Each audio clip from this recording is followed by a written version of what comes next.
Wow, karibuni sana watu wangu, karibuni sana mafans wangu. Kwa majina anajulikana kama Musa, the king of roofing. Tunaendelea na ile project yetu ya side za Meru na tunaendelea na setting za mabati ya versatile. Mabati yetu tulichukua pale kwa MRM, na najua kuna maswali leo ambayo mtaulizana sana hapa mkisema, bwana leo mnatumia mabati fupi wakati ambapo tunaona pale mnatumia mabati mzima.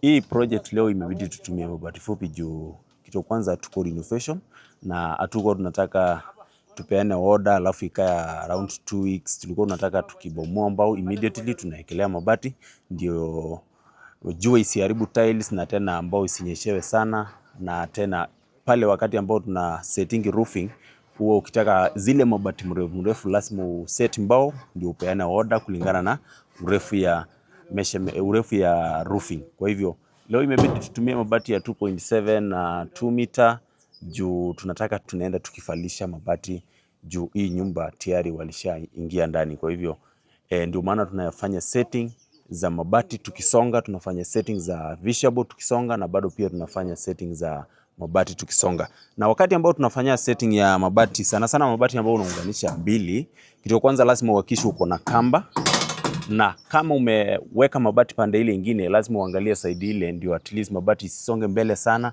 na tena pande ya kamba iende straight.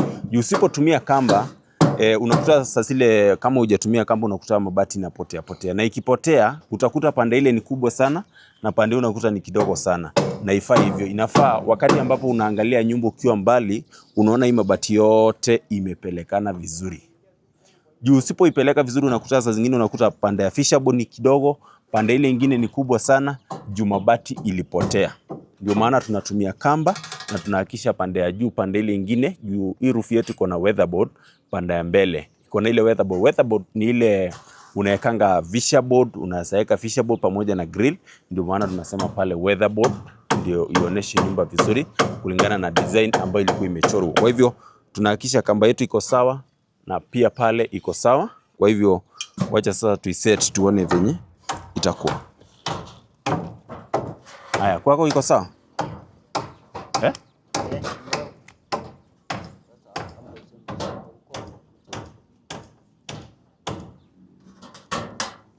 Haya, pandisheni hiyo mbati kidogo. Pole tu juu. Hapo.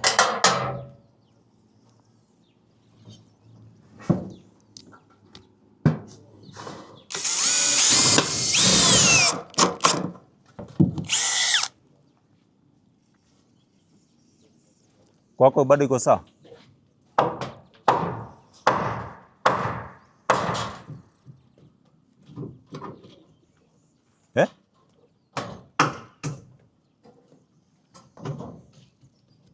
Haya, iko aje hapo?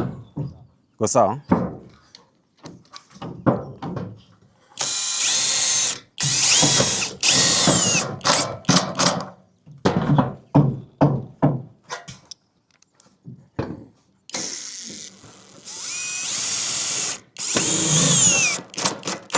Haya, funga hiyo hapo kwa jinchi.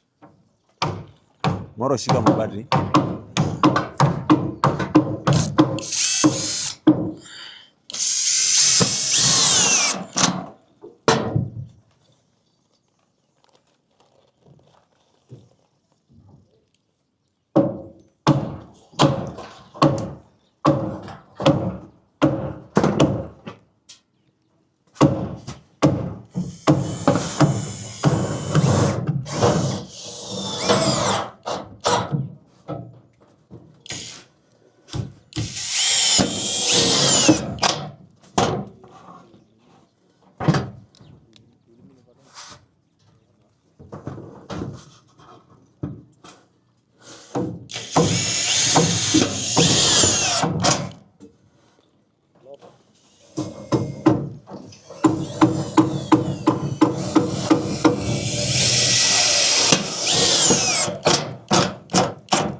Sawa.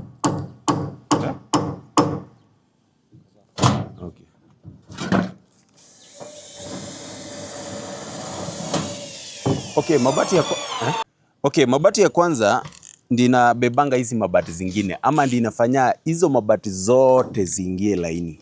Ukikosea hii ya kwanza hata ufanye aje kwa hizo zingine huwezi rekebisha, labda uanze 0 tena. Yani labda sasa urudi ng'oe, uset tena mara ya pili.